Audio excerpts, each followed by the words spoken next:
Hi, David. Hi, Rosabelle. It's your friend David, as you know, because you just said my name, David. It's always good to be sure. Anyone could have taken your phone, you know?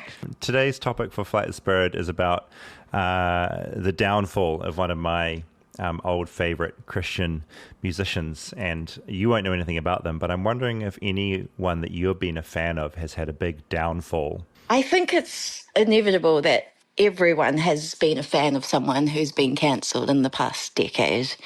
The one that immediately came to mind is not really the number one most upsetting example, but this author that I used to really love, I think was accused of sexual assault with one of his students. But I never really followed it up. I just stopped reading his work. Do you think you'd ever pick the book up again? I really loved the book. I really loved his writing. It's really sad. But I don't think I would. I really believe, like, you can't really... You know, some people think you can separate the art from the artist, but art is made by people, you know? Do you think if I got cancelled, you'd continue listening to the hit podcast Flightless Bird? Do you know, David, I actually think about this all the time. Oh, what the fuck? I'm always thinking about, like, what will I do when you get cancelled? And how bad would it have to be for me to completely cut ties with you?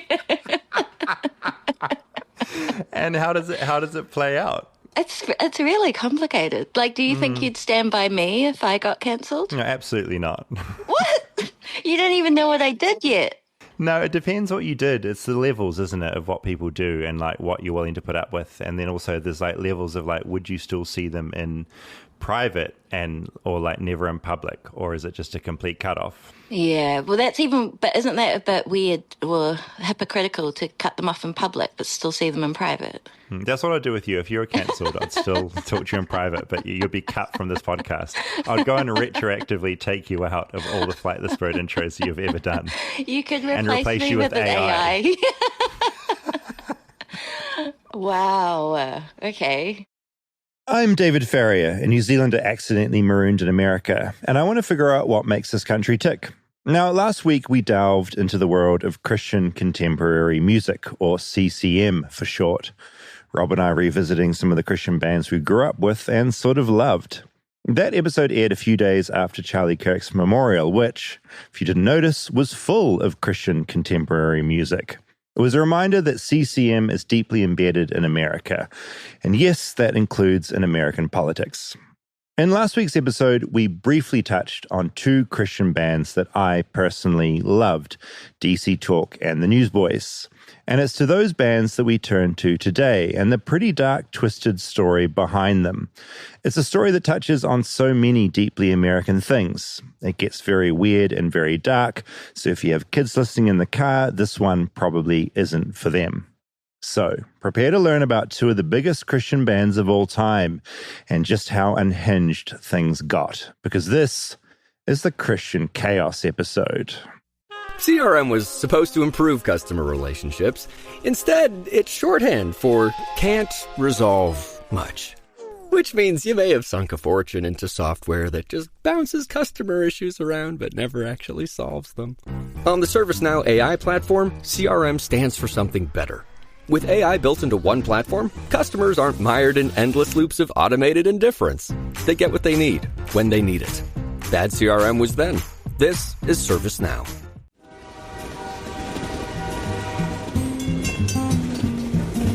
Flightless, flightless, flightless bird touchdown in America. I'm a flightless bird touchdown in America. Rob, we considered calling this episode Christian Music Part 2. Yeah. Well, we did that for internally. Yeah. Internally. We knew this was coming as we made Part 1, which I guess a peek behind the curtain, this was going to be the main Christian music episode. This was going to be the focus. And then I was like, we should maybe approach it so we don't... not just have our entire episode just be like, this is a hideous story from the world of Christian music. There's also stuff here that isn't hideous. And so let's ease into things a little bit. Yes, exactly. Let's not offend any Christian listeners we have by saying this is the representation of all Christian music. Of all Christian music. Yes. Now, as thinking of last week, I bought you a little present. I was in my favorite store, Hot Topic, today. So I got this Hellraiser shirt in Hot Topic that I'm wearing right now because I thought it's appropriate for this particular episode. If you haven't seen, this is Hellraiser 2. Have you seen Hellraiser? No, but I know enough about it. It's sort of it's like there's this little cube, and if you open it up on Earth and have sex or maybe murder someone, these horrible creatures come from hell and they sort of torture you to death. I don't know what they do. They're just there to torture you. It's very scary. So I got my Hellraiser top, and I also got you this. An Amber Lynn shirt. Thank you. Because I know that you are a big fan. We had a text exchange about this. What do you think? It's great. Thanks. Thank you. I got to say, it was on sale for $12. Yep. And they said with that shirt, with the sale deal, you can get another 2 shirts for free. He said no. So I said no. It's like I don't need any more shirts. But I love seeing that one jumping out at me. Yeah. Because I didn't know about that band. Very topical. Very topical. At Hot Topic. God, you're insufferable. Now, this episode, so this sort of came to be because I did some reporting on my newsletter Webroom on this entire story a few months ago. And so this is all based on reporting that was there. But when I was approached about this story, essentially some people emailed me saying, are you aware that some crazy shit is going on with the Newsboys? And the Newsboys for me were like, holy shit, that's the first band I ever heard. That's the first live performance I ever saw. Like, what is going on? But when I started looking into the story, I found out that 2 other journalists had been digging into it for like 2 years. And so there was this moment where a journalist for The Guardian and an independent journalist and then me, super late, were all trying to kind of outscoop each other. You pretty much just read everything they had reported already and pretty much added that into and your... just basically just stole all their reporting. That's how journalism works, right? Yeah, you exactly. just find like a smaller reporter reporting on it and then just retell the story. Okay. No, so for my Webroom piece, I interviewed those 2 journalists that had done all the reporting on it and sort of got that insight, and then went down some other angles, and then I built that Webroom piece up into this audio documentary today. And I think even if you don't know anything about DC Talk or Newsboys, which will probably be most of our listeners, this is still pretty wild. Before you have mentioned them, I have never heard of either of them. So a few little fun facts. DC Talk was very cool and very hip, sort of like part hip hop, part soul. And a fun fact about them is that they had their big single, Jesus Freak, had a very cool video. And the reason the video was so cool, and I think I briefly mentioned this last week, is that 9 Inch Nails had made their video for Hurt, which is a very iconic video which uses a lot of historical footage.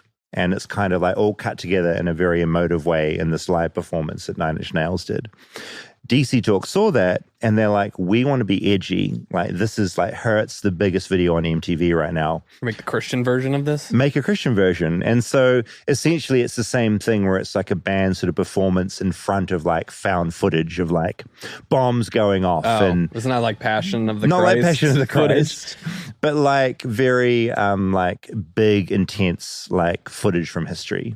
And I remember seeing the DC Talk video at the time, having no idea about 9 Inch Nails and going, this is really cool. Well, so like 9 Inch Nails were those 2 reporters reporting on this originally, and you're like DC Talk. Truly horrific. Came in late and copied. Yeah, awful.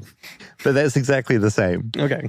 The final bit of the story that I love is that I went to high school in a town called Tauranga in New Zealand. I was in a particular part of Tauranga called Bethlehem, which is where the story came from that I was born in Bethlehem on Christmas Day, but I just went to high school there. Yeah.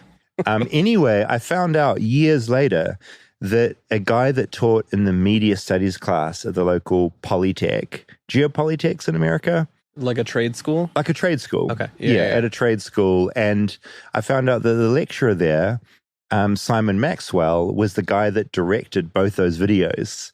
And somehow, after this amazing video career of doing Nine Inch Nails, DC Talk, I think he did something for the Rolling Stones. For a bunch of reasons, he ended up teaching in New Zealand, which I just found just very fascinating. Both these bands are from Nashville, is that right? Newsboys came out of Australia. DC Talk, not out of Nashville, but ended up in Nashville.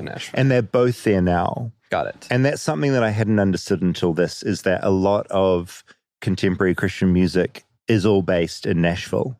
I thought it was just the home of country, but Christian shit is very Nashville based. DC Talk was originally from where? They formed in Liberty University in Lynchburg, Virginia. In 87. Are there members, any crossover members? Yeah, so what happened, the reason that I'm talking about these two bands is that DC Talk eventually broke up, and then one of their singers, Michael Tait, he ended up becoming the lead singer for Newsboys. Okay. And so two of these giant Christian bands fused essentially into a mega group. And just to prove my genuine fandom, these are some really cool DC Talk shirts. I've got my Newsboys shirts in New Zealand, unfortunately, but this is one of them. Those are the three members.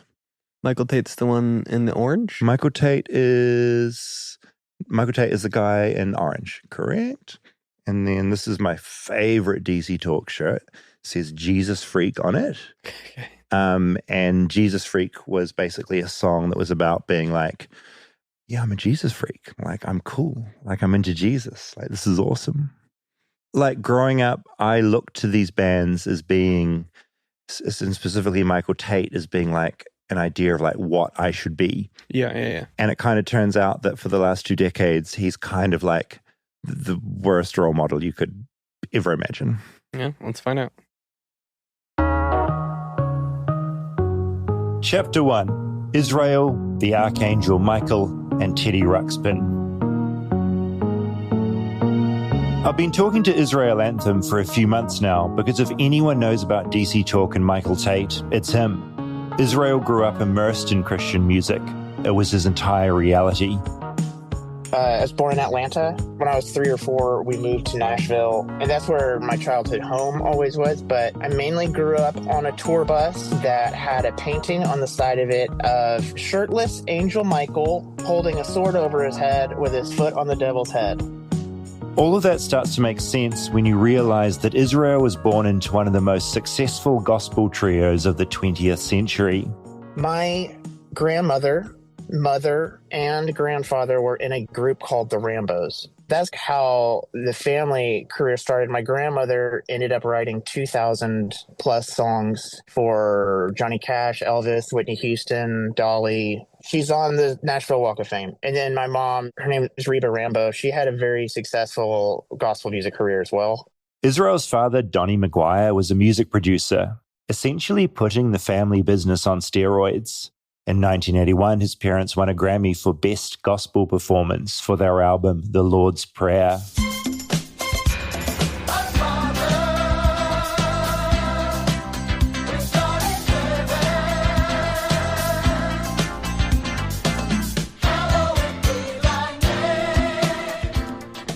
Then there was his gran, Dottie Rambo, also on that tour bus when he was a kid. My grandmother, she was the first white artist to ever record with a black choir. Actually, Fred Trump's faction of the KKK sent her letters basically saying, if you perform live with them, we'll kill you. And the first show, she walked on stage and put her arms out and was like, if you're going to kill me, can you do it now? Because I'd like to play a full set.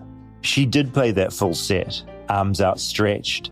She'd go on to record albums that would win awards. The Soul of Me won a Grammy in 1967. And like her name, Dottie Rambo's song is awesome. I guess you wonder why the tears roll down my face. I think it's important to get all this background about Israel's parents and grandparents down just to show how deep he was in the world of Christian music. So when a new contemporary Christian band called DC Talk appeared in the late 80s and early 90s, Israel's young mind was blown. I didn't sleep with stuffed animals. I slept with soft cassette cases and a teddy bear that you could put cassettes in the back and he would move his mouth with the music. Oh, that's Cool. Yeah, he was a Teddy Ruxpin. He was a portable tape player. So I had my tape cases and that. And the first cassette I ever bought was DC Talk's New Thing. And the first CD I ever bought was DC Talk's Free at Last. Sister Mildred, we're gonna play Free at Last, Free at Last. Thank God Almighty.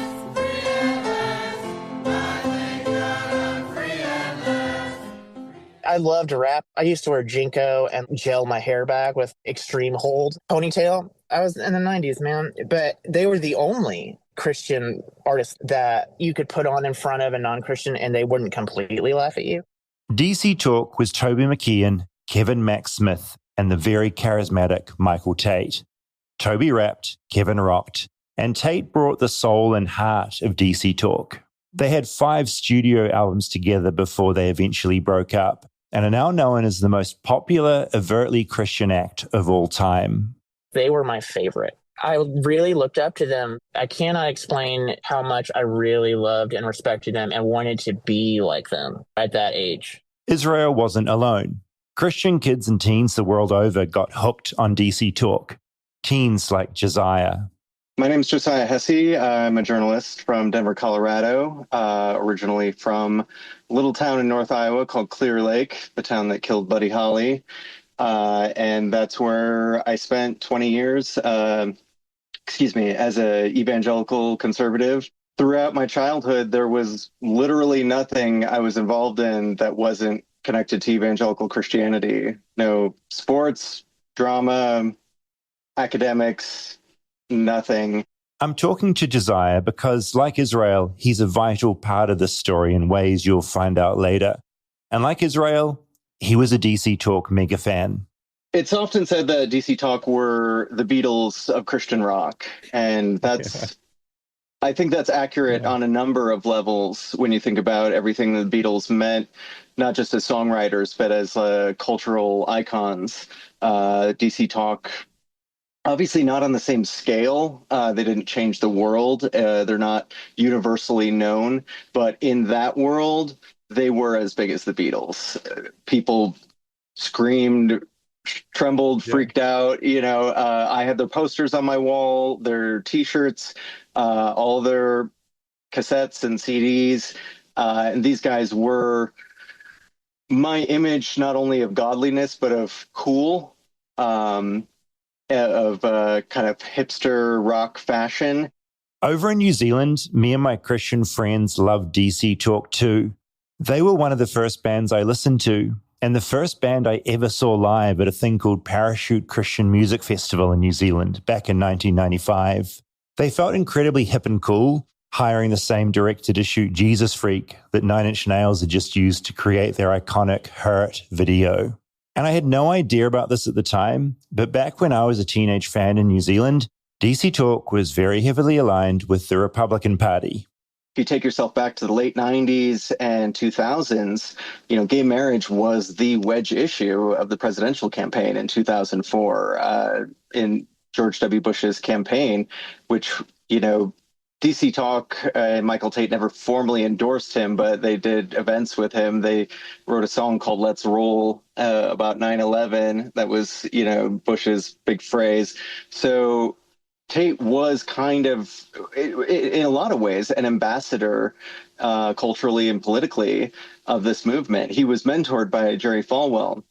The whole band was. And they're often described as a kind of like a mouthpiece for Christian right talking points. In the 80s, they were using hip hop, and in the 90s, it was rock music, but they were, taking this message of the Christian right to young people through this music.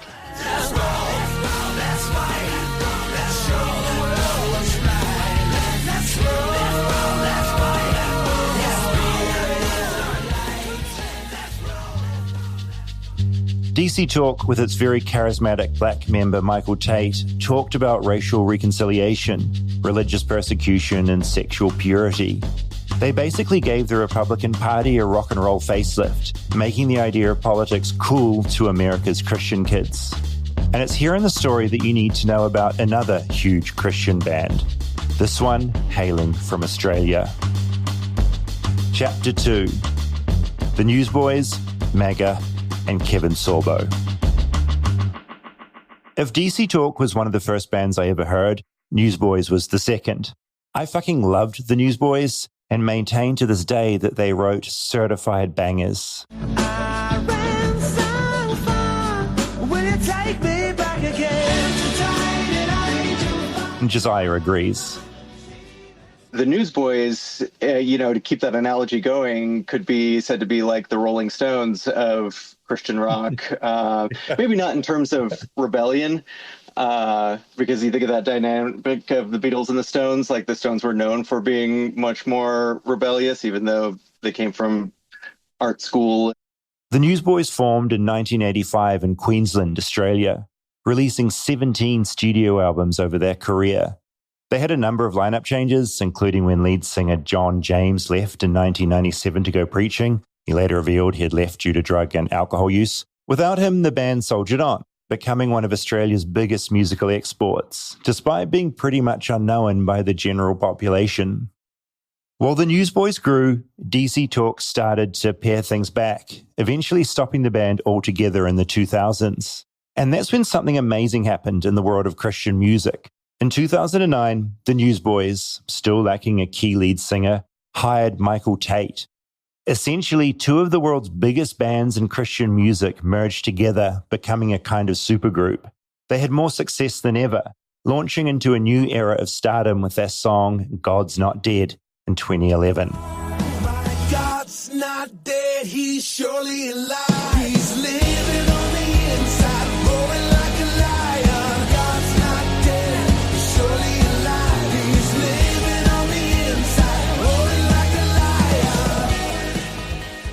According to Josiah, 2011 was when the Newsboys got mega big. That was a big hit in evangelical circles. It was kind of an anthem of the MAGA movement. It was sung on January 5th, the day before the big riot in the U.S. Capitol. And it's sung at evangelical rallies. The Newsboys performed at Evangelicals for Trump rallies. They performed in the White House during his first term. Michael Tait was kind of instrumental in bridging the gap between Trump and evangelicals. It wasn't him alone, but he was a big part of that. And especially with gaining more traction with Black evangelical voters, which Trump did do better with, slightly better with, in his third run for president. And well, the song God's Not Dead was more than just a song. It was a movie that the Newsboys starred in.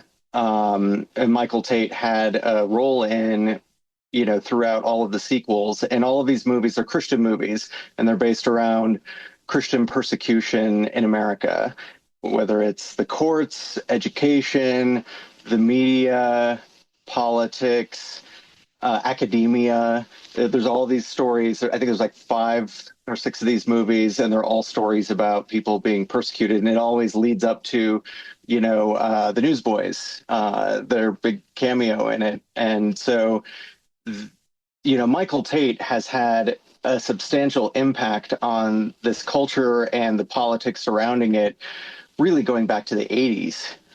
So you don't get that much bigger than Michael Tait in this world.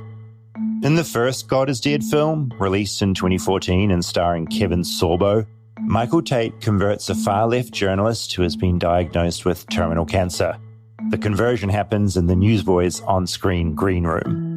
DC Talk and the Newsboys were big in Christian circles, politics, and in entertainment. But in the background of their success, dark secrets were hidden. And earlier this year, an Australian journalist finally brought some of them to light. Chapter 3: The Australian, Cocaine, and Partying. Jessica Morris is a freelance journalist based about an hour out of Melbourne, Australia. I was born in 1990, and so when DC Talk and Newsboys were really probably starting to flourish and at their prime, I was too young to appreciate their music. But I looked up to all the youth group kids who loved them and wanted to be just like them. How long were you working on the story from getting that initial tip to hitting publish? 2.5 years. Morris is the journalist who broke the story about the real Michael Tait. All her reporting is available at the Roy's Report, a Christian journalism outlet. She tells me her first tip was while in Nashville. the Newsboys' current HQ. I was at the restaurant of Cafe Fido in West End, and I was catching up with a friend/contact who's in Christian music, and they said to me, "Can you do something about this band? Can you do something about Tait?" And I was like, "Well, why?" Like they were using some pretty heavy words. I was like, "Why?" Like, I trust you. And they basically said no one else is doing anything, and the acts that they're doing, they called them evil.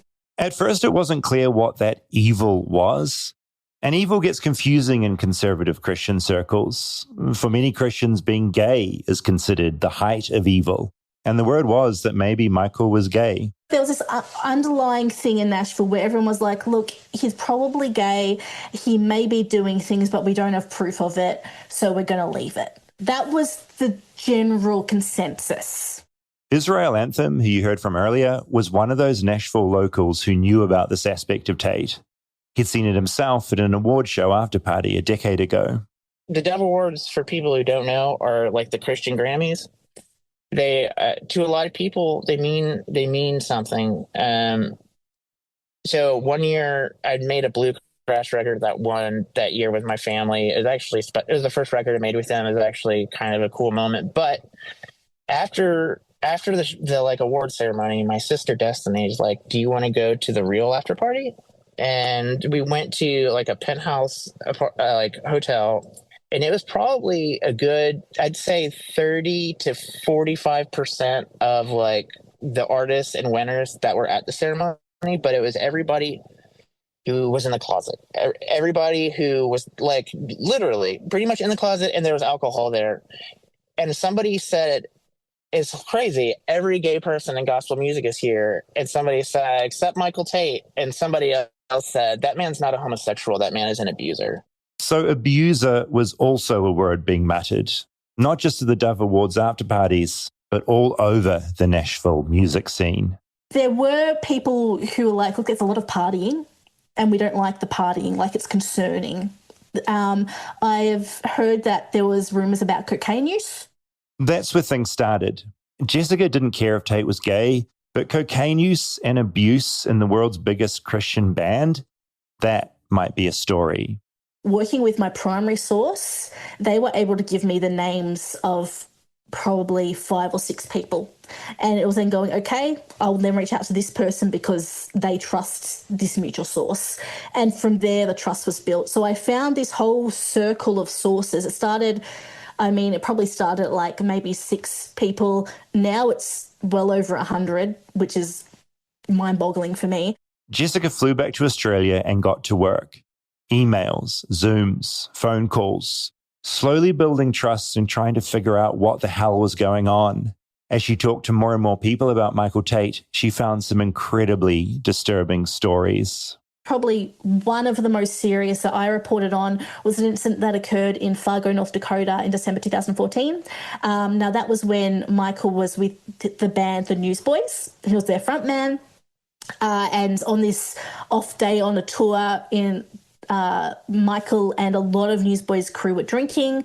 And what happened was one night there was this young woman who was 23 at the bar, and she, after a night out, she accepted a shot of tequila from Michael Tait, and she can't remember anything afterwards.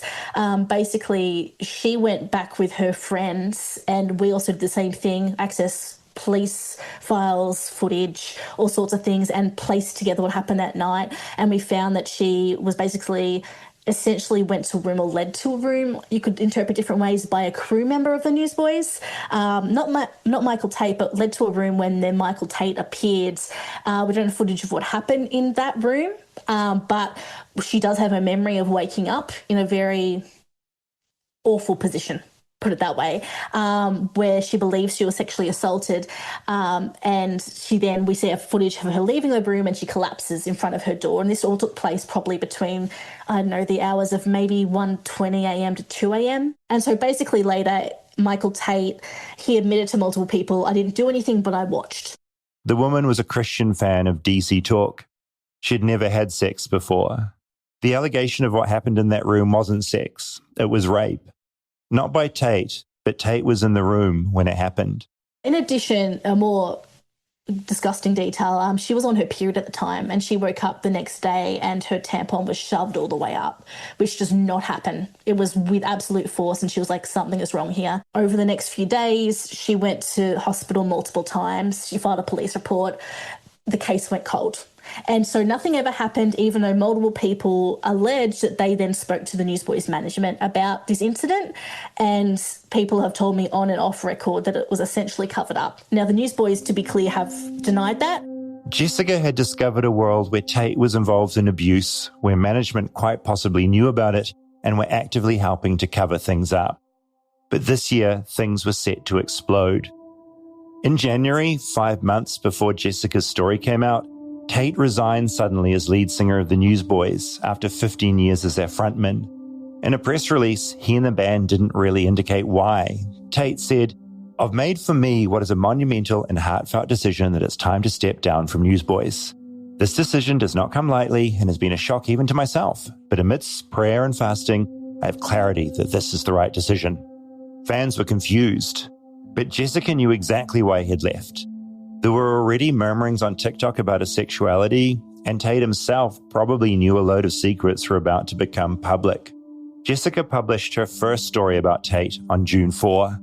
Hers was the story that blew this whole thing open, and the headline wasn't subtle.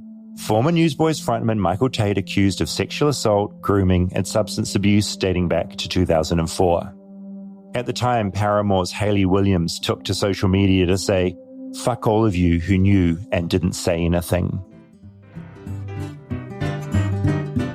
Stay tuned for more Flightless Bird. We'll be right back after a word from our sponsors. Flightless Bird is brought to you by Bombas. Now, newsflash, fall is here. The kids are back at school, vacations are over, sorry about that, and it's officially the start of cozy season, which means it's time to slide into some Bombas socks. Look, you know Bombas by now if you listen to the show. They're the most comfortable socks. I adore them. They're pretty much all I wear when it comes to socks. They also do slippers, tees, and underwear as well. And they're made from premium materials that actually make sense for this time of the year. One of the best things about Bombas as well, for every item you buy, they donate one to someone experiencing homelessness. Over 150 million items have been donated thanks to customers. I've talked about my favorite hungry caterpillar socks that they put out. Love those. I find they're very snug around my legs, which I really love. I love their ankle socks with their stripy tops. God, I can't talk enough about how good these socks are. Also, merino wool that keeps you warm when it's chilly, but cool when it's not. And they've also got cotton that's softer, stronger, and more breathable than regular cotton. Even ragwool, the thick, durable, classic cozy sock you'll want all fall. They do all of it. And also, they do footwear. It's not just socks. They design slippers that make it hard to leave the house. From Sherpa-lined Sunday slippers to packing-friendly gripper slippers, and even waterproof Eva Friday slides. They do it all. Another thing, they're available through international shopping to over 200 countries. Not just an American thing, people. It's not all about America. Now, head over to bombas.com/bird and use code BIRD for 20% off your first purchase. That's BOMBAS.com/bird, code BIRD at checkout.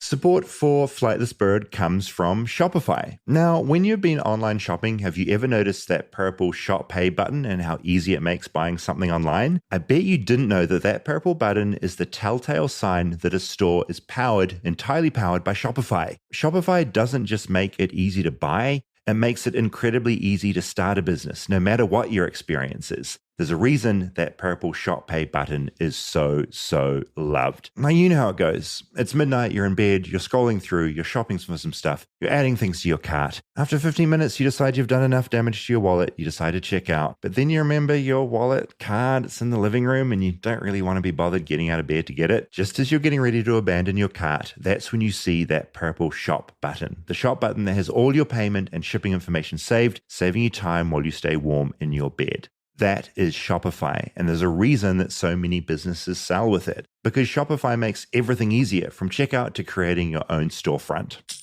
Shopify is the commerce platform behind 10% of all e-commerce in the United States, from household names to brands just getting started. It also gives you a leg up from day dot with hundreds of beautiful, ready-to-go templates to express your brand style. And forget about any of that boring code stuff. You can also tackle all of those important tasks in one place, from inventory to payments to analytics and more. All the stuff you need when you're selling online. Did I mention that iconic purple Shop Pay button that's used by millions of businesses around the world? It's why Shopify has the best converting checkout on the planet. Your customers already love it, so get on board.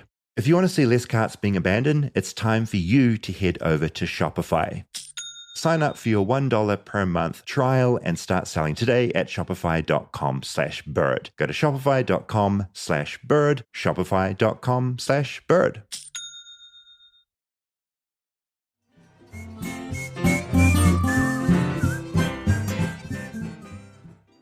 Chapter 4.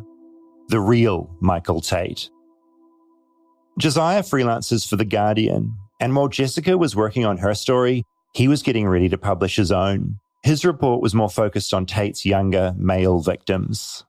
For the most part, they all followed a very similar playbook, which is young Christian men, some as young as 16, but 16 to early 20s, handsome, hipster indie kids, think the 2000s, kind of flat iron, floppy hair and eye makeup, and, ambitious, either to be musicians or to work in the Christian music industry. And they meet their hero, the guy that, some of them said they slept with his cassettes as kids, like myself. They had his posters on the wall and were just awestruck by him.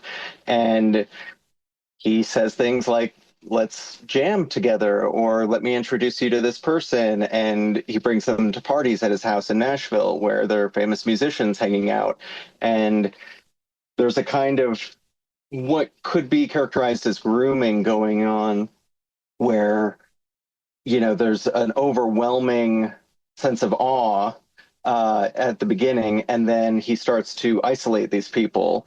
Some of them that I interviewed, and they didn't know this until recently, that they were friends, and they had both been assaulted by him.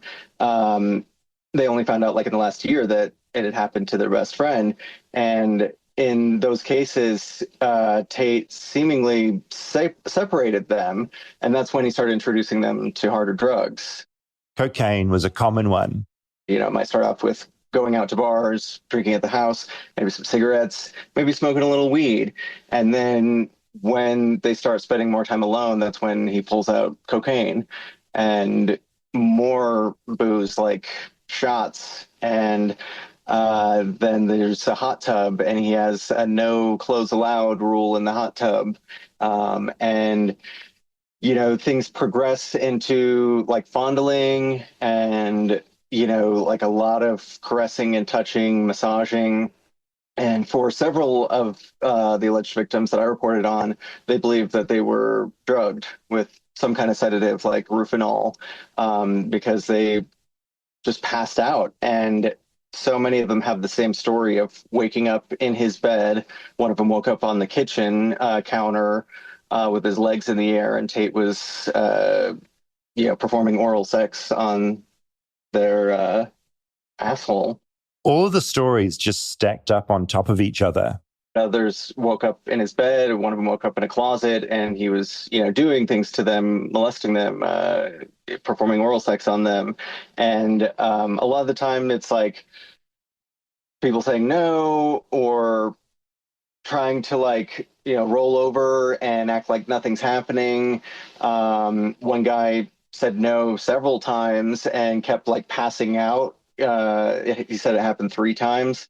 The aftermath is just what you hear about in so many abusive situations, a kind of damage control from Tait. It's either complete ghosting them or intense love bombing with a kind of apology, but not a specific apology. And then more offers of like, hey, let's go to LA this weekend. I'll fly us out there. My treat. Let's go to New York. Let me introduce you to this person. Let's work on your demo for your band. And so, as is the case with a lot of these stories, the people, like two of them, kept in touch with him after the fact. And, sexual assault with men is, it's more prevalent with women, obviously, and horrifying, but it's less reported with men. I think it's around 5% of male sexual assaults get reported, and with women, it's something like 20%, both profoundly too low. But there's a lot of stigma with that and a lot of confusion with these guys. I mean, partly because they were drugged, but also because they're like, well, what did happen? What was that? Was that me? And in some cases, Tait convinced them, like, yeah, that was you. Like, you made that happen. From what I can tell, that pattern just kind of happened and built for the last few decades. Until last year, when someone posted a TikTok hinting at Tait's double life and the dominoes started to fall. Victims started to talk. Journalists like Jessica in Melbourne and Josiah in Denver dug in deeper. For Israel, this whole story has just been a really long time coming. He'd heard rumblings about so much of this, including at that awards after party. There are victims everywhere. And the truth is, Israel is one of them. That's why he agreed to talk to me. He wants his story to be out there too. Chapter 5. The Bathroom. It was 2001, and Israel was with his family at the ASCAP Awards. That's the American Society of Composers, Authors, and Publishers Awards. So DC Talk was there that night. My grandmother was being given a Songwriter of the Century. It was like a Lifetime Achievement Award. And so a lot of those people, including DC Talk, they came by the table and we took photos together. It was a nice night, and a 13-year-old Israel had to pinch himself that he'd got to hang out with his hero, the guy he'd blasted through his Teddy Ruxpin cassette player. And then a few months later, we were at a restaurant on West End in Nashville. So we're all at a booth. Michael walks in. He sees us. He comes over and exchanges pleasantries. Like, oh, it's good to see y'all again. It's crazy to see y'all the other night. Just one of those. And he goes and sits down, and we continue with our meal. At some point, Israel excuses himself and goes to the bathroom. I go to the bathroom by myself. When I walk in, he's the only person in there. He's standing at the urinal about to start peeing. I, at this point, obviously a virgin, had not kissed anybody, really. My ideas of homosexuality, especially, were just completely uneducated. I had not seen an adult male's erect penis. I had not seen adult woman's vagina at this point. So that's the Israel that is experiencing this. I started talking, and as I'm sure you know, men talk at the urinal all the time. There's the code. You keep your head forward. I started talking about, they had released Intermission, which was a greatest hits CD that had some new songs from each of their solo projects. And as I was starting, he clearly had no problem with anybody seeing his penis the way he faced me. I was so young and naive, I didn't think, oh, there's the almost erect, big adult male's penis. I thought, man, I have a small penis. Because I was a kid. That's what I processed there. I finished before him. I go to start washing my hands. I look up from washing my hands, and he's still standing by the urinal, but now his body is fully facing me. His pants are up, zippers down, and his dick is fully erect, and he's slowly touching it and making eye contact with me. It felt like 5 minutes and 2 seconds at the same time, so I just gave him the benefit of the doubt at that time. But I look back up after a few seconds, still doing it. Israel alleges that happened in 2001. It would take another 24 years for the truth about Tait to come out. Chapter 6. Forgiveness, Justice, and Nashville Coffee. The day after Jessica published her story about Michael Tait, the Newsboys released a news statement about their former member. Last night, our hearts were shattered when we read the news alleging drug abuse and inappropriate sexual action by our former lead singer, Michael Tait. While Michael has not addressed these allegations, we are devastated even by the implications.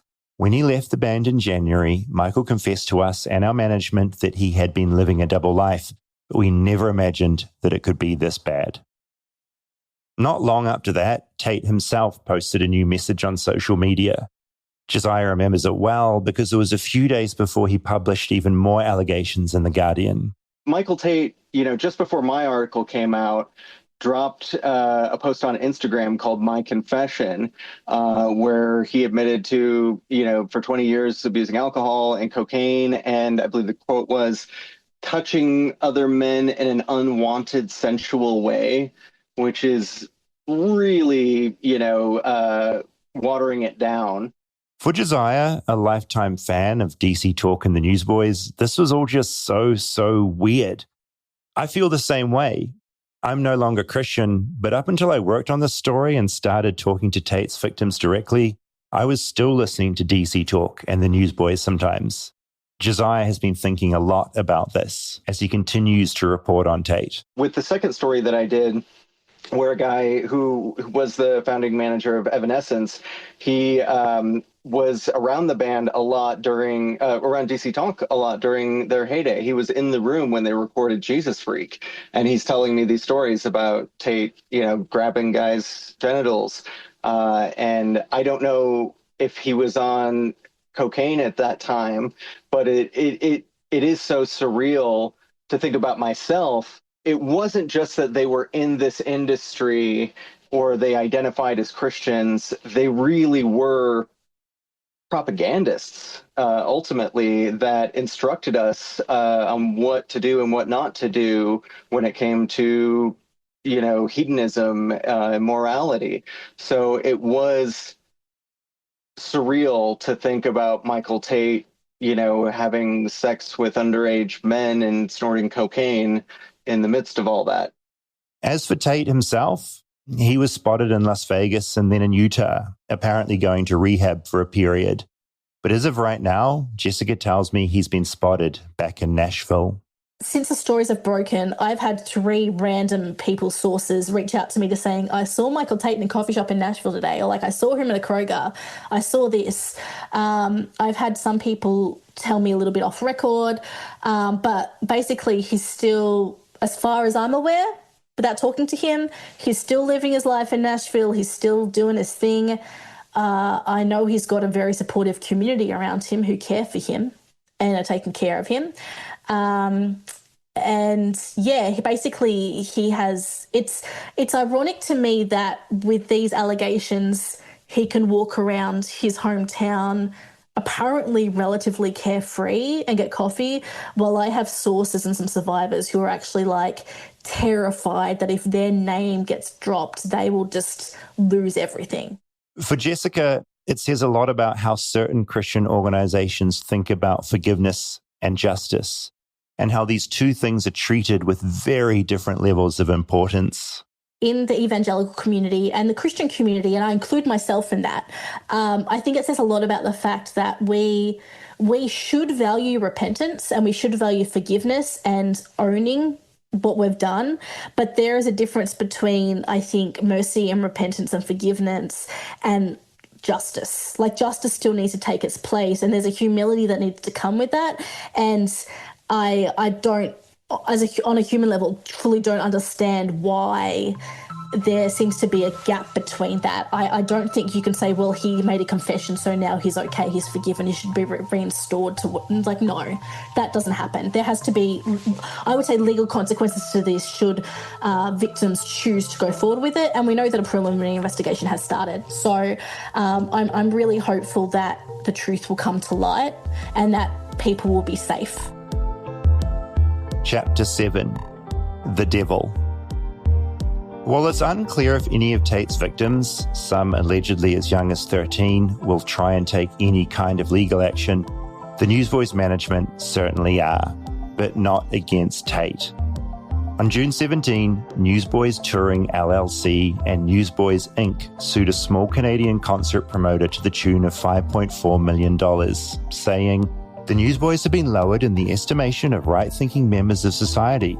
The Newsboys have been seriously injured in their credibility, character, and reputation, especially in relation to their standing in the Christian rock scene, and they have suffered damages, both reputational and special damages related to loss of opportunities." I've spoken to Sheena, the woman being sued. She says she flew to Nashville in June last year to meet with the Newsboys management to discuss bringing them on a Canadian tour. The band agreed to use her to promote 8 dates in Canada for 2025. Tickets went on sale on December 1st, 2024. On January 16th, Tait left the Newsboys. She immediately called Dave Wagner, general manager of Newsboys Touring, assuming the tour would be cancelled. Taking the Newsboys on the road without Tait would be like taking U2 on tour without Bono. Wagner told her the tour must go on. She'd have to just keep selling tickets somehow. Sheena wanted an explanation on why Tait had just suddenly left. This is the response. He's going on 60 years old. He's been tied up with Newsboys for 15 years, and he wants to do things that he hasn't been able to do while under contract with Newsboys. Well, there's nothing we could do. He prayed about it. He made it a big faithful thing. He prayed about it. We prayed together. This is the decision. Ticket sales plummeted.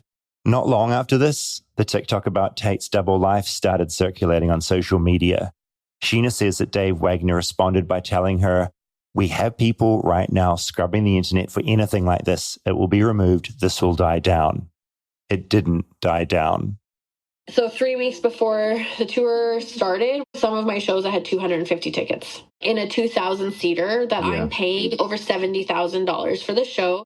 2.5 weeks before the show, she got a call from a contact in Nashville telling her that an article about Tait was about to drop. She got in touch with Jessica Morris in Australia and learnt about the alleged rape and cover-up that happened on that Newsboys tour in 2013. After talking to alleged victims directly, she finally pulled the plug on the entire tour. I have a 14-year-old son and a 19-year-old daughter, and at no point would I put them in there. As I FaceTime Sheena, she turns her camera around to face the dining room. It's littered in boxes filled with her possessions. The failed tour ruined her financially, and she and her husband are moving. And after all that, she's being sued by Dave Wagner's Newsboys Touring and another entity, Newsboys Inc. Newsboys Inc. is a man called Wes Campbell, the sole owner of Newsboys. Wes is the brother of Steve Campbell, Newsboys tour manager at the time of the alleged 2013 rape outlined in Jessica Morris's reporting. Wes Campbell resigned from the board of the Gospel Music Association on July 10 over the allegations that he and the whole Newsboys team helped cover up Tait's abuse. But behind the scenes, he's doing anything but back down. The way I like to describe the situation is Wes Campbell's the fucking devil. There's a difference between committing a sin and then covering up somebody's sin and profiting off that person while keeping those sins a secret. I'm sorry, but there's a difference. He could have gotten Tait help. He could have gotten people help. He could have done something about the situation that actually helped everyone. But not only did he not do that, he hired employees to literally keep words off search engines. That's why up until this, if you search Michael Tait homosexuality, accusations, nothing. So to say, I didn't know, bullshit. And that, to me, is unforgivable in so many ways. Israel wishes the stories had brought him closure, but he's worried about what happens next. He worries for people like Sheena, who faces financial ruin. He's worried about what will happen next in Nashville and in the world of powerful men in the city's Christian music scene. You need to know, man, like, the story is so much worse than people know yet, and it's so much deeper. Literally, yesterday, the detectives that are investigating had to come by to pick up. It could be a coincidence, but there's been 4 different calibers of bullets left on our doorstep since the story dropped. Really? Yeah, man. Literally, the cops just picked him up. I threw away the first one because I thought it was an accident, but then I kept the next 3. Bullets or casings? Both. The last one was an unused shotgun shell. I ask if Israel took any photos, and he sends me one immediately. I'm in a townhouse. Everybody has Ring cameras. It looks like the same person, but it's just somebody who parks on the main road, wears a hoodie and a mask, and does a fast walk. They just look like a silhouette blur. This sounds outlandish, but then this whole thing is outlandish. It's outlandish. One of the first bands I loved, 2 of the first bands I loved, ended up here. Newsboys and DC Talk were held up by me and so many Christians as something to aspire to. They were meant to be the Holy Spirit-filled moral lights guiding us out of sin. The whole time, Michael Tait couldn't have been a worse role model or a more confused guide. To think young Christians like me were scared of 9 Inch Nails and Ozzy Osbourne the whole time. We should have been more worried about some of the artists we'd see praising the name of Jesus up on stage. But the fact remains, this is so much bigger than Michael Tait. He was an abuser, but he was an abuser enabled by a town and an industry for over 2 decades. Now his secrets are being laid bare, and those that knew about it are terrified, unpredictable, and dangerous. So yeah, essentially, I feel like I can't wear my DC Talk or Newsboys I mean, shirts I get anymore. why. Although, is it okay to wear them if it was like... Let me think about this. No. Newsboys before Tait was in the band might be okay. DC Talk, no, because Tait's there the whole time. That's like, well, it's not exactly like it, but that's like you want to wear early R. Kelly tour shirts. Yeah, true. No, it's very I think it's not similar. the same because it's not Michael Tait. Yeah, But- I know. Yeah. So you listened to Newsboys though before Michael Tait ever joined, because in 2010, 11 is when he joined. Yeah, so I didn't do any Newsboys when Tait was on board. I was gonna say that's semi-recent. Yeah, completely. For you to be listening to Christian music, knowing you. So I still listened occasionally to some Newsboys bangers up until like a few months ago. Like I'd occasionally still listen. Entertaining Angels, I legitimately think is a banger. And that was before Tait got involved, and so I think still okay. But yeah, I was completely unaware until I dug into this that DC Talk and Newsboys had such a strong link to American politics. Like when I was in New Zealand, that was just wasn't even part of my world. For me, it was such a formative thing because they were literally the first live bands I ever saw perform. And they were safe. It was at Parachute Christian Music Festival in New Zealand, and it's kind of known as the festival that Christian kids would go to and try and like have sex in like morally okay ways. There was a thing, and I don't know if this is like in your Christian circles, but there was this idea that if it wasn't vaginal sex, that it was okay. Vaginal sex. Yeah, so what? So like basically, no, like So butt sex was... Butt sex was like strangely in the mental dynamics of the mental gymnastics of being ethical was okay. Got it. Penis and vagina, bad. Penis other places, is it sex? But But in this Christian world, this Christian festival, male penis only in female butthole. Yes, never in a male butthole, because that would be gay and that would be straight to hell. Yeah, correct. Good to get that clarity. But I never had my penis went nowhere at Parachute for the record. But I learned after the fact that was a lot of places where like Christians absolutely went nutty because it's like a bunch of kids at a festival, horny. Yeah. Have there been any legal ramifications to the Michael Tait stuff? No, that is all basically unfolding now. So that is... It's happening. Yeah, so the authorities are looking into it, whatever that means. Police and other, whether it's federal or state authorities are definitely looking into it. And that is an ongoing thing, which is great. So Tait at the moment is back in Nashville, just like living his life. All these characters are walking around Nashville. Like Wes Campbell, he's wandering around. Michael Tait is wandering around. Is Michael Tait now openly gay? Well, I guess no. Like he hasn't done a post being like, I am an out and proud gay man. That hasn't happened. But it's like an open secret that now has been reported on so widely. It's just assumed. And I think it's important to kind of, it gets so icky because there's a way to look at this where you're like, if Tait could have just been himself, maybe like would have none of this happened. Like if he, but I also think that is kind of an excuse in a way as well, because like he objectively did awful things.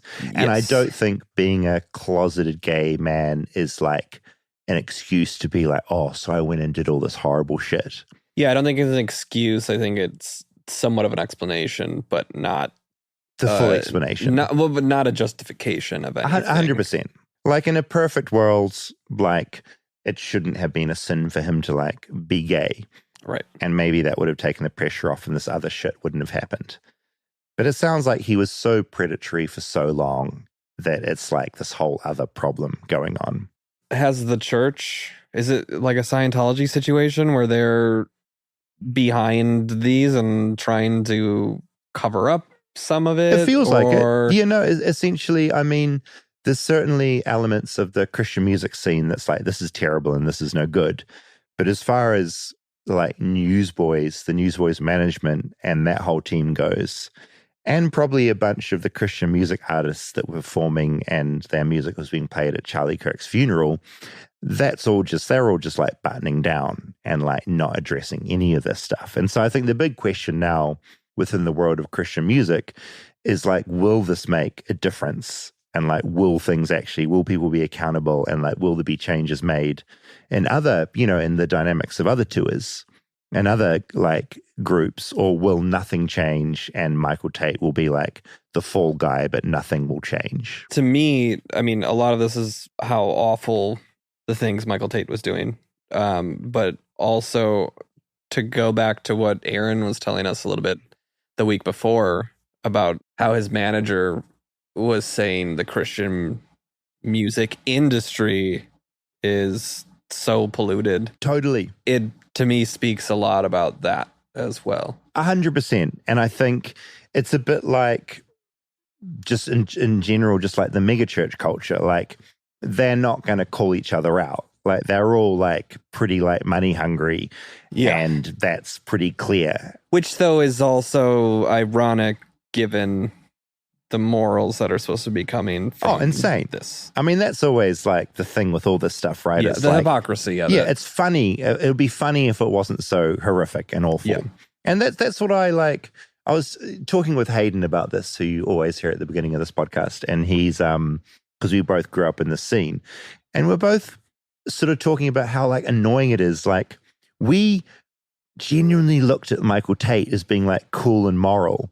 And it's just fundamentally quite annoying to think he was having a blast on cocaine and getting drunk and so happy. Don't envy the awful shit, but I'm just like, he was doing all that shit that was like, we were told was like, I just feel frustrated. Yeah. That he was doing all that shit. He was this icon to you. Yeah, completely. How he was like snorting cocaine off like people's butts. How silly it makes you probably feel to have been a kid completely idolizing this man that was doing that. Yeah, and like Ozzy Osbourne would have been like a much more like moral and ethically sound person to like admire, which is just, it just feels like, oh God, like all that was just some bullshit too. Like, God.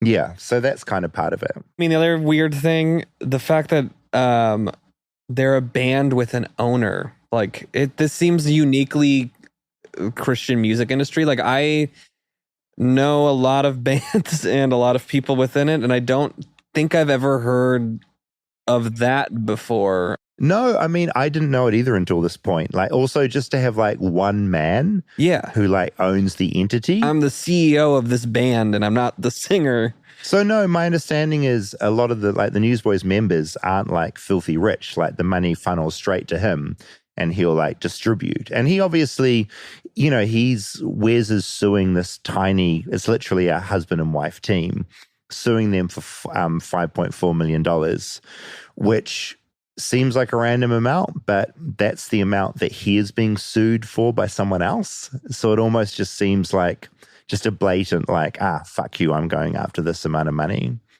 But yeah, he's basically not admitting anything and is just looking to like take other people out. It just makes it feel even more like the music is just a business. Oh, completely. When there's an owner and not about the expression of the music, which is what normally the point 100% the point is. No, like all the artistry is taken out of it, like, and it just makes you recontextualize all of that particular stuff. Yeah. Which, I mean, obviously we know that the music industry is a business, but there is still that creativity and that artistry to it. Even the Christian side of it feels somehow like even more of a business decision than secular music. And that's the thing. It's like a few of the people I spoke to for the story sort of said to me how it somehow seems more insidious in this world, because in the secular music world, like, that on tour, there's going to be like drugs and sex and stuff. Whereas in the thing with this Christian world is it's all kind of just a stupid lie. All that shit's still there. It's just you're pretending it's not. Yeah, you're pretending you're something you're not. Completely. Which makes it worse. Yeah, 100%. Even if it's the same behavior that insert other artist. 100%. And that feels awful and grimy. I was also blown away. I didn't know about those God's Not Dead films. Like the fact there's a series of films starring Kevin Sorbo, one of them. Yes, let's talk about Freaking Kevin amazing. Sorbo. Hercules. Do you know him? Hercules, right? Hercules. Yeah. I was big into Hercules and Xena Warrior Princess. I did not know that about you. I mean, when I was younger. No, be into it now. Like those balls, like Xena Warrior Princess was the shit. Yeah. So that was all shot in New Zealand. So my understanding is Xena came first and then Hercules came second.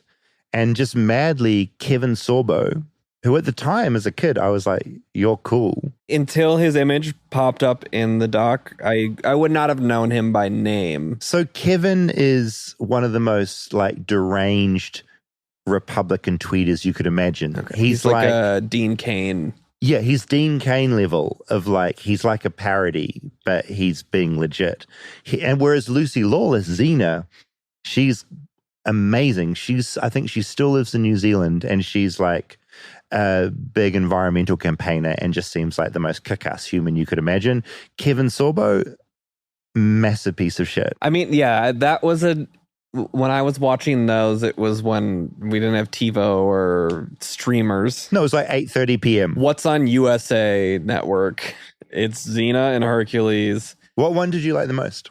I think I like Xena because she'd do that little yodel and flips. You know, that was crazy. Can you do the yodel? Can you do it for me? You know, Xena rules. I've got some Xena figurines back in New Zealand. Sure you do. I 100% believe that. And there was always that there was that slight like lesbian subtext between her and who was her sidekick? Was it her sister though? No. It was blonde, right? Yeah, she was awesome. Yeah, so there's always that like subtle like sort of underlying thing there, which was kind of cool.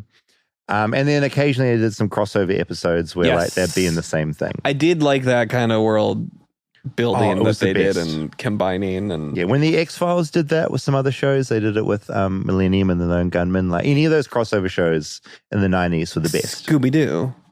Oh, what? Scooby-Doo used to do that all the time with like the Harlem Globetrotters or Kiss or... I had no idea. I never watched Scooby-Doo. So it was like the 90s, 80s, 90s cartoon would do it. It's like Shaggy in the van, right? And they'd solve crime. Yeah. Calvin got into Scooby-Doo at one point. Yeah. And we're at the Hollywood Bowl seeing a show and they're like promoting upcoming shows and he sees a promo for Kiss and he's like, oh, Kiss is coming. I want to go see Kiss. And I was like, what? How do you know what Kiss is? And Scooby-Doo. It was from Scooby-Doo. Oh, that's amazing. So like Gene Simmons would be like a voice actor. They would be the cartoon, like the cartoon of Kiss would be in it and they'd be helping solve a crime or like, oh my God, part of the mystery maybe had to do with them. Yeah, right. We had Scooby-Doo in New Zealand. I just, for whatever reason, never saw it. And then I think like WWE wrestling, there was a bunch of crossover with that too. Okay. Yeah, I mean, I don't know what else to say. I just feel like a bit icky about the whole thing. Yeah. And if you were a fan of Newsboys and DC Talk, I'd be curious like what you make of this. Flightlessbirdchat@gmail.com. It's like one of these topics, like once you kind of start exploring it, you find it sort of everywhere. And like literally, I watched, because I was curious, I watched the whole Kirk Memorial and I was like, oh, this is all contemporary Christian music playing. And like, there's just weird timing. Like we'd just done these episodes and I'm like... They're playing DC Talking Newsboys? Not DC Talking Newsboys, but okay. some of the other like big heavyweights that were very much in this world and this scene. All right. Now, full disclosure, we recorded this episode straight after the last Christian music episode, so we don't have any of your feedback from that one. I have one bit of feedback. Oh, hello. From this one. I let my mom know that my mom listens to the show. Hi, Rob's mom. And I let her know we were doing a Christian music episode coming up and that she was mentioned. Yep. Often. Yeah. And then I sent her an Under Oath song. Oh, to listen to? To listen to. Okay. And was like, yeah, we talked to the Christian musician from this band. Take a listen and let me know if this aligns with your Christian music. Yeah.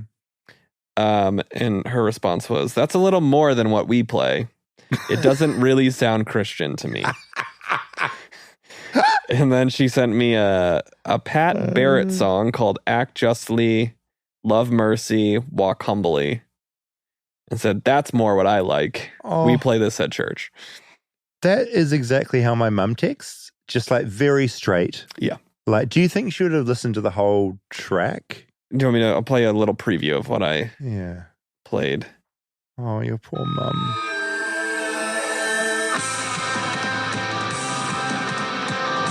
She's turning it off like right at this point.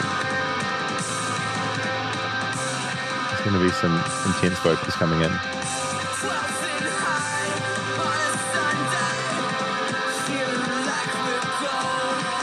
Not Christian.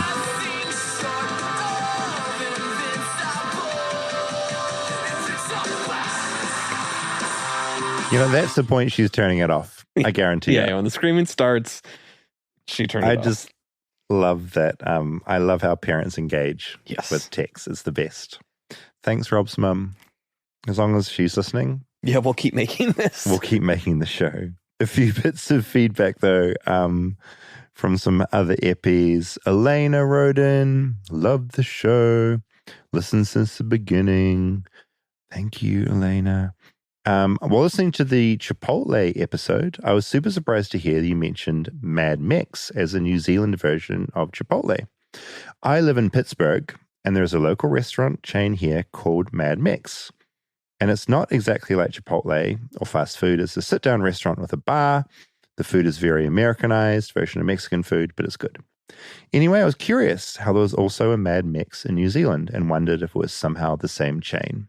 I found out a few things. Apparently, since 2023, there are no longer any Mad Mexes in New Zealand. Which, Rob, I did not know. Apparently, it's an Australian-owned and based chain, and sounds like there might be Mad Mexes outside of Australia too. The Australian-owned Mad Mex chain is not the same as the Pittsburgh Mad Mex chain, but the founder of the Australian-owned Mad Mex chains based it off the original Mad Mex, which he was first introduced to while in college in Pittsburgh.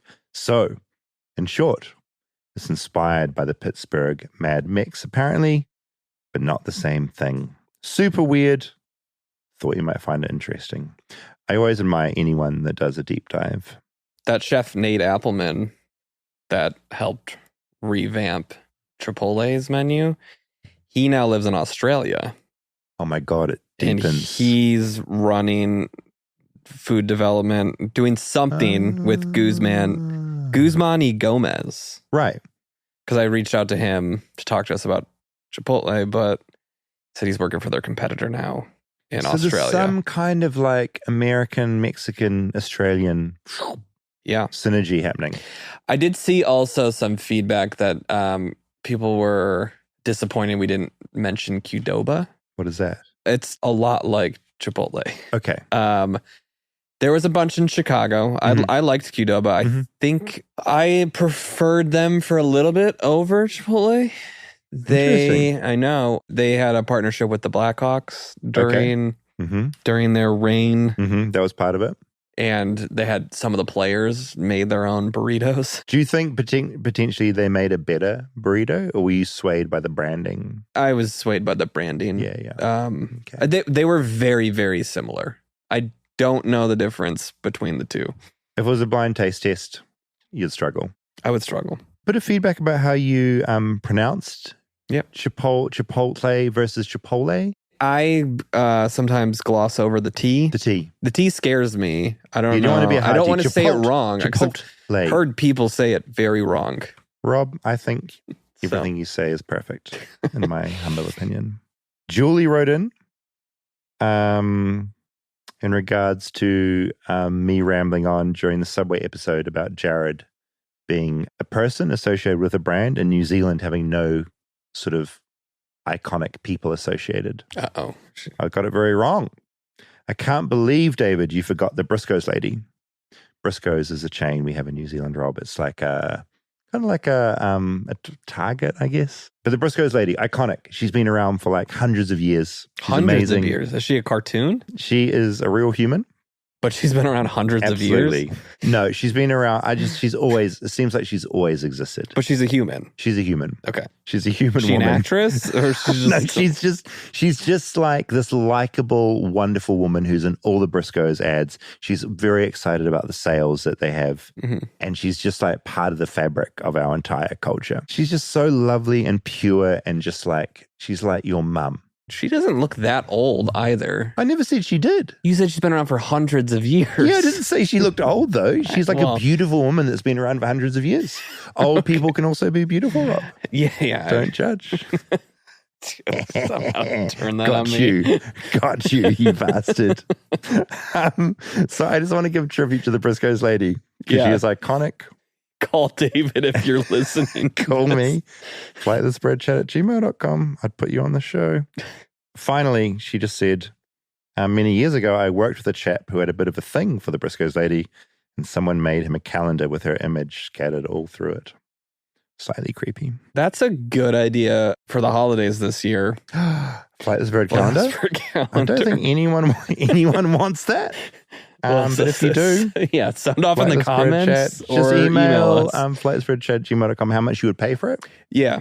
It's got to be a big money maker for the show. And just say maybe what you want to see in that calendar. Or maybe we just crowdsource this calendar. What, like listeners? Please hot cool No. listeners? Like crowd fund, I guess. Oh, the calendar. Crowdfund the calendar. If enough people Jesus. Let us know how much they're truly terrifying. Yeah, all right. The moral of this episode, Christian music may not be made by the most morally sound people. Some of it is, some of it isn't. If you listen to the Newsboys, maybe stop. Listen to the Newsboys, and we'll listen be to back next Under week. Oath. Listen to Under Oath. Under Oath, 2 thumbs up. Or Page of the Lion. Yeah. Or multiple quality Danielson. bands out there. Yeah. Jars of Clay, my faves, still doing well. No sex scandals just yet. That'll be next week on Flightless Bird. See you next week. See you next week.